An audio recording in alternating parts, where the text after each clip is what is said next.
So picture this. It's just after midnight on a tiny island off of Martha's Vineyard. The road is dark and the tide is rising. A car disappears into black water. Inside, a young woman is trapped in an air pocket, slowly suffocating. And on shore, one of the most powerful men in America, soaking wet, silent, and walking away. Underwear, alcohol, syphilis, murder, forbidden.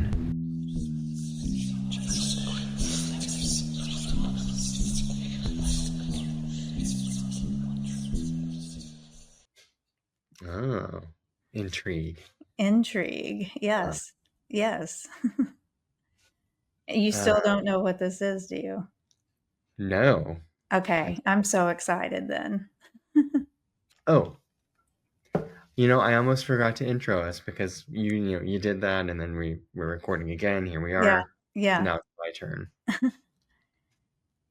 So, Amanda and listener and viewer, welcome to Forbidden, the podcast where we discuss the dark, the disgusting, and the disgraceful in our dimensionals with drink in hand. I'm Blake Roberts. And I'm Amanda Kamada. Alcohol has fueled celebration for centuries, but it has also ignited obsession, greed, and violence. This is our limited series Lush, exploring the true crime stories where excess becomes the catalyst for betrayal, ruin, and murder. And this one is a doozy tonight. It's one that perhaps a lot of our listeners know about. It happened before I was born and before you were born. So, depending on how old you are, you may not be familiar with this story, but I'll go ahead and name my sources. They are Wikipedia, Reddit, Britannica.com, Time Magazine, and ABC News. So, this is the story of Mary Jo Kopechne and the night Senator Ted Kennedy left her to die on July 18th of 1969 on Chappaquiddick Island. So, what happened that night that led up to this terrifying alcohol-infused incident? A group of former Robert F. Kennedy campaign staff who called themselves the Boiler Girls gathered for a reunion party.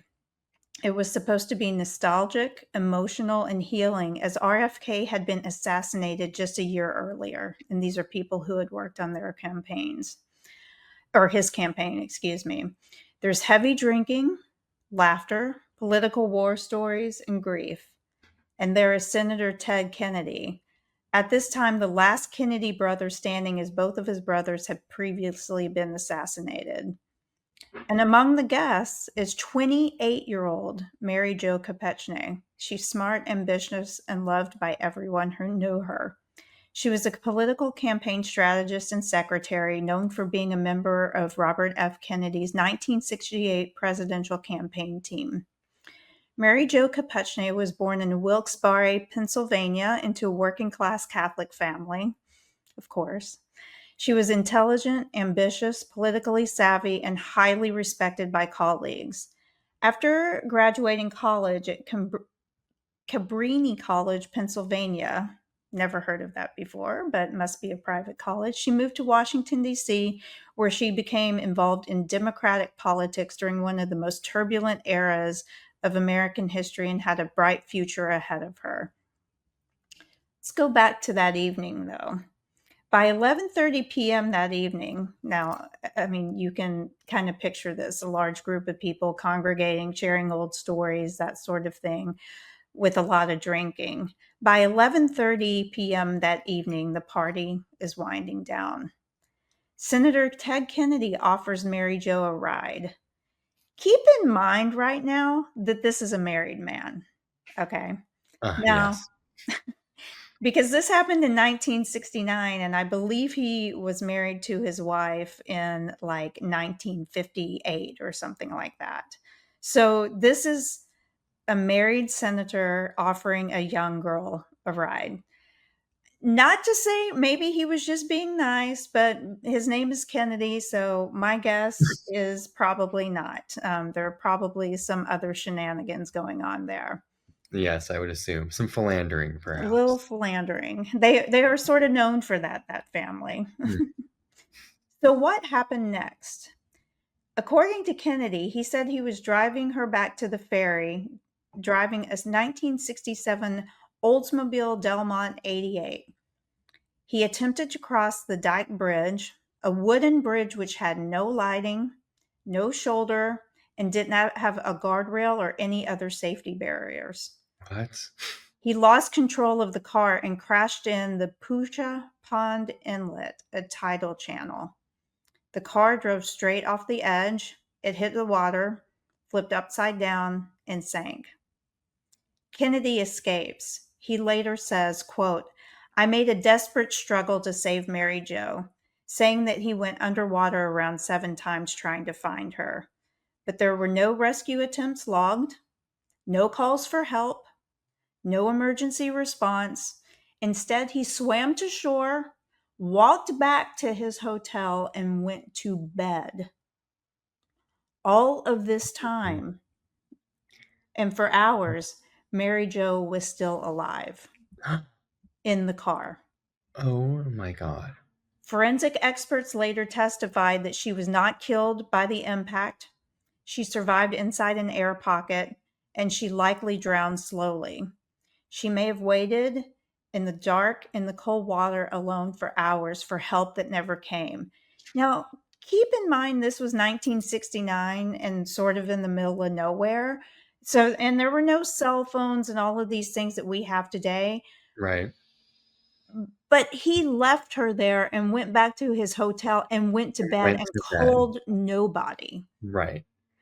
What time of year is this again? I believe it is July. Okay. So warmer, but I know, I mean, you're still in the Northeast, up pretty Right. far. It's not And warm water. no, no, she probably would have died of hypothermia, or maybe she did die of hypothermia and didn't drown. I don't know, but what I do know is that she was there for hours and she likely Oh, suffered immensely alone in the dark. alone in the dark, underwater, in the That's cold horrible. water. Horrifying. She could have been saved. Exactly. This story makes my blood boil, like, Yeah. honestly, it really does.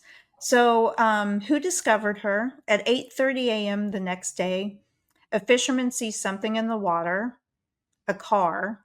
Divers came to recover it, and inside they found Mary Jo Kopechne, who was dead. Only then does Ted Kennedy report the crash, 10 hours too late. That night, he gave a speech on television. He called his behavior indefensible, but he does not resign. He does not go to prison. He actually stays in office for another 40 years. And she Right. was buried days later. So this wasn't just a drunk driving accident. This was abandonment, privilege, and a young woman who deserved to live and have a chance at living because somebody should have taken their ass to the nearest police station and reported what happened. Clearly, he either was not in his right mind because he was so drunk he didn't know what was going on, or he was going to try to cover it up somehow, is my Hmm. guess. And it's interesting because this was 1969 and he had no criminal charges brought against him for this. But what would happen under modern law, you ask? Under today's legal standards, Ted Kennedy would almost certainly face multiple felony charges. One charge could be vehicular manslaughter. So, if alcohol is involved, which witnesses to the story testified to, so they knew that they had been drinking, he could have been under a charge for vehicular manslaughter while intoxicated, which is a felony. It applies when drivers cause death, the reckless or intoxicated operation of a vehicle, and the normal penalty for this, or the Massachusetts equivalent, because they were in Massachusetts, is normally 5 to 20 years in prison.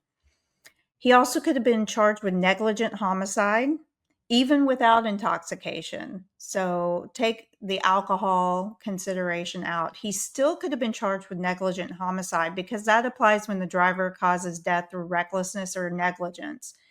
And those usually convictions normally lead to 2 to 10 years in prison.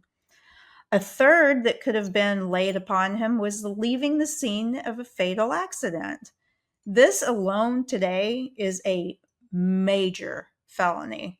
So it's a hit and run resulting in death. It applies when the driver flees after causing a fatal crash and fails to summon aid. Usually the penalty is 5 to 15 years in prison. And then there's involuntary manslaughter. So failure to render aid, which he also did not do. Modern Mm, prosecutors would argue his failure to call for help directly caused her death. So he could have been charged with involuntary manslaughter because he has a legal duty to help. He abandoned her while she was alive, and her death resulted from delay. That penalty is normally up to 20 years in prison. And the last one is by delaying reporting for 10 hours. He also could have been charged with obstruction of justice. So, obstruction, evidence tampering, false statements, and the penalty would be actual felony time. A realistic sentence, taking all of that into consideration, if convicted today, he would likely face at least 15 to 30 years in prison. And not only that, but a permanent loss of his political career, his law license, and his public office eligibility.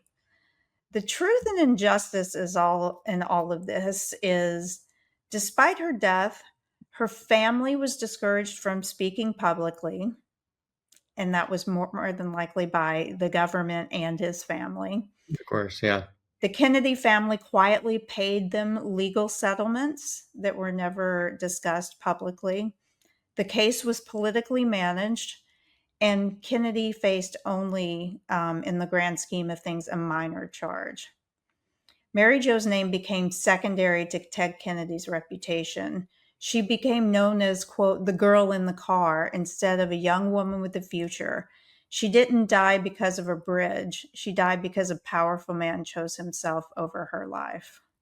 Mm, And that is the story of what happened on Chappaquiddick Island that evening in July of 1969. It's a lot to unpack. yeah. Well, yeah. I mean, he's got the whole career of like questions there, but in my, I actually didn't know that story. I'm sure I'd heard it like bits and pieces at some point, but what I do remember, and only because I remember it from my birth year, I don't remember my birth year, but 1982 was when he filed for divorce, or vice versa. His wife did. I'm not sure. Okay. He stayed married. She stayed married to him that entire time. But I'm just like, gosh, wouldn't it be crazy to be married to a man who gets in a drunk driving accident with a strange woman in his car? The Who's woman dies, younger? Yeah, she he's young, dies. and you stay with him until 1982. I know. It's It, wild. it is well, and that's a very like simplified sort of um, thought process. I'm sure there's like layers to why, but and it's hard to imagine it. It is very difficult to imagine because he was known for being a philanderer just like his brothers. And yeah, I think it was widely known, yet not really spoken about, that was a heavy drinker or had a drinking problem. Clearly, that led to what happened this night, you know. And it's wild because, 1969, yeah, was a long time ago, but in the whole grand scheme of things, it's not that long ago to where the laws back then regarding drinking and driving and killing someone while you're doing it obviously were not very strong back then Right. because I don't care who you are. Like he basically went on TV and admitted to doing it and only faced like a minor charge. Like, and I couldn't figure out what the minor charge was. I'm guessing nothing, maybe reckless driving or something like that. Yeah. But the fact that he wasn't charged in any way with this, like with a felony, is just beyond me. because Yeah. he did forget the alcohol. He like recklessly, drove this car, and why was he taking this back road with her anyway? You know what I mean? Supposedly he was taking her to the ferry, but this road didn't lead to that ferry, you Yeah. know? Taking her So, to a trysting spot, no yes, doubt. of course. He is a kid or Kennedy, by the way, Mhm. so after all. But just I can't imagine being in a state of mind and I have had a wreck when I was intoxicated. You heard the, grim story and that Yeah, how sort old of were you? thing. 17, I believe. Yes, I believe I Uh-huh. had just turned 17, and drinking was involved, although there was a more sinister plot behind it. So I highly recommend any of you that want to hear that story go back into our archives and find A Grim Past, volumes 1 and 2, that you can listen to and watch. Or I think it's just listen to, right? Is it on YouTube?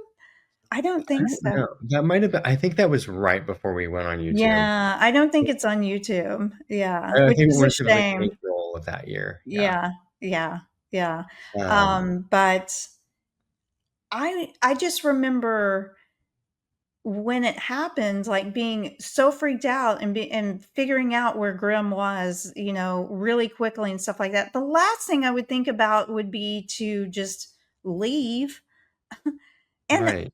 he said he tried to go underwater 7 times to find her. She wasn't She was in the car. Like, the fisherman found her like this the next day, Like, he basically just left her there to die. I mean, Yeah. that is just horrifying. Mhm. What kind of and I couldn't be married to a man like that, Right. you know? Like, with that if that is the character, that they have, absolutely not. It's just yeah. Interesting family. A very, very interesting family. And one of I guess, I mean, I don't know if you call this a cover up because it seems like everybody knows what happened. Yeah, it's just pretty much out in the open. Yeah, yeah. But he went along and had, I wanna say, like a 40 plus year career in politics or something like that. So, here's my thing, how did that keep happening after this? Yeah. You know? I think it was probably because if we're thinking about it in the 60s, and this happened in the late 60s, 1969. So back then, I think politics were much more run by men. Mhm. I think that men were probably heavier voters than women because at that point, the women still hadn't been able to vote for that long in the grand scheme of things. So I'm sure there were a lot of dutiful housewives sitting at home who never got out to vote. Right. And so maybe someone who had like some care in their heart or something would have voted him out of office after something like this happened. Yeah. I'd love to get Josh's opinion on this, by the way, I because I'm know. sure he knows this story. Yeah, I'm sure you've seen him milling about in my background. Oh, I haven't really noticed it because I was telling my story. He's yes, he's working on a project at the Oh my gosh, I have to tell you though, speaking of drinking Hmm. and oh my gosh, this past weekend, so I went to a gin tasting at a colleague's house. And so we each brought um, bottles and we made like specific cocktails. Um, it was fun. I took my karaoke machine over, so we did a gin tasting first, and then we had karaoke. I love that. Yeah. I'm Uh, jealous. it was during the gin tasting. We received a notification. Josh went with me. We received a notification that someone had rang the front door. This is at 7:30 at night in the winter, so it's dark. So we checked the camera, and there's a kid. Like we didn't catch it in the moment. It was like 12 minutes later, so it had already passed, and this person was gone. It was like a teenage kid or something, maybe early 20s, like glasses, and looked harmless. And you never know. But we're like, oh, whatever, okay, ignore that and go back to the gym. So we start doing karaoke, sing a few songs, and then the alarm goes off. And so I'm getting a call from the security company, Right. and they said there's a alert that your back door has been breached. And the Tilda's home alone, the dog. Oh my god, I'd be freaking out. Yeah, and so I have a dog cam, like a puppy cam inside, and it's aimed at the back door. So, hang on, let me look at the camera. So I look at the camera. I don't see anything. I can't tell that the door is open, or it doesn't look like anything's happened. So the person's on the phone and they said, "Do you want us to disregard or should we dispatch the police?" I said, "Please send the police. I'm not at home right now, so I can't. Can someone please check on the house?" So we're on the opposite side of town, 30 minutes away. So we get a car and head back home. And as soon as we get here, we can't tell if the police have arrived. We haven't heard anything yet. So we get in the house, the dog's fine, the back door is still locked. So it was like a false False alarm. alarm. Yeah.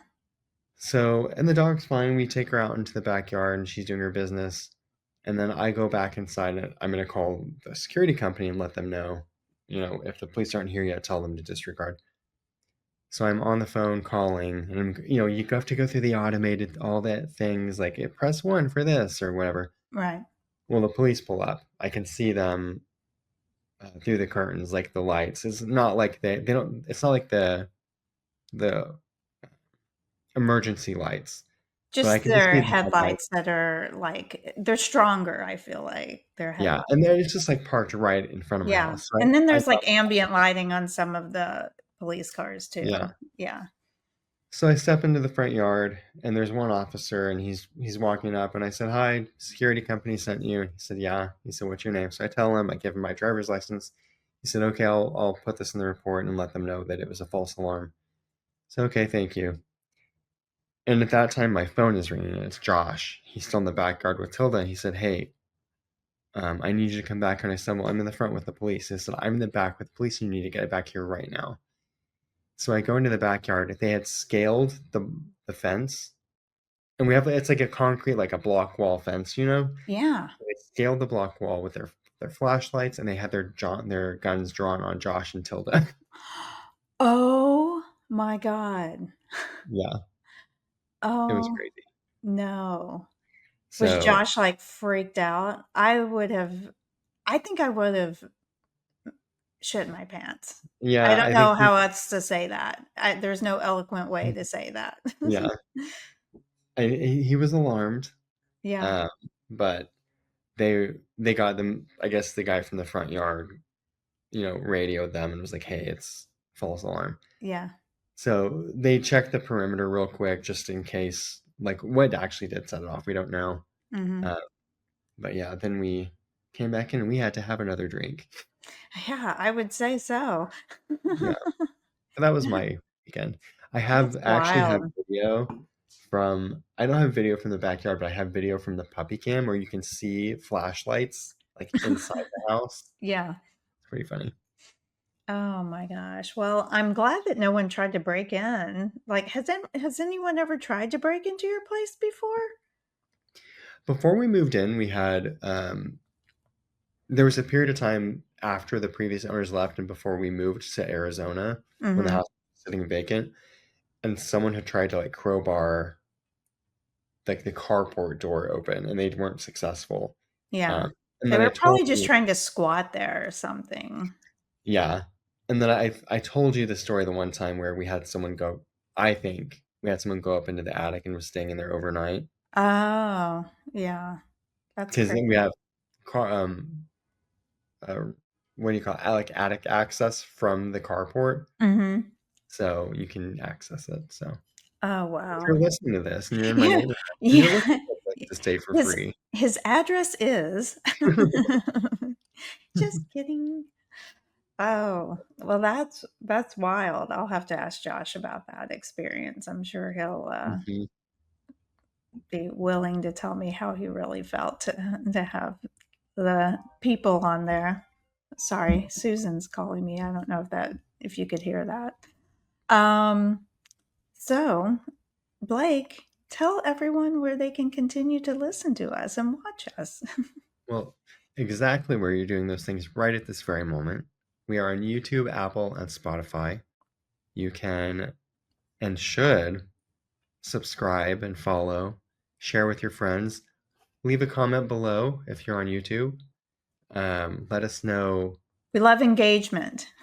yes, let us know how you feel about the Kennedy family and their love of women and alcohol, Right.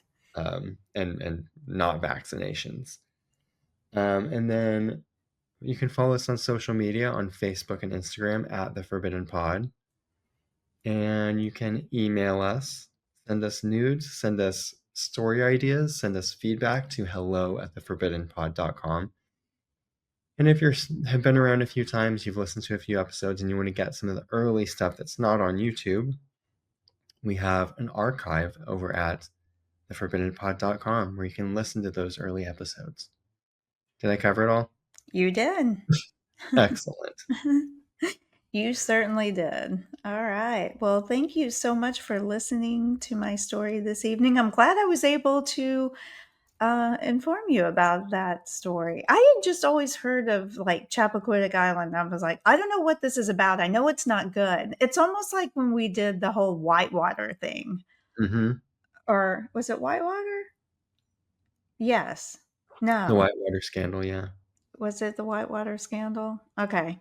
I Yeah, can't Arkansas. yeah, yeah.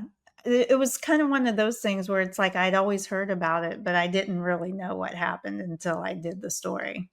Yeah. Wait, what was the one from the 70s? What was that scandal with Nixon? Don't ask me because I, like, totally am getting a brain freeze right now. I well, That's gonna bother me if I don't know, though. yeah, I'm looking it up because you said Whitewater scandal and you questioned it. Yeah. Okay, no. Whitewater scandal was the Clintons. Watergate was Nixon. Water. Yeah, I think it's the I think That's the it's the water that's messing me up. yeah. That's why, it's a mixer. That's why I just do gin or wine. There you go. There you go.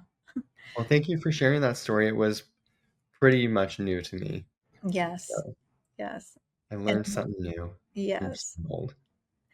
And listeners, as always, we thank Thank you. you.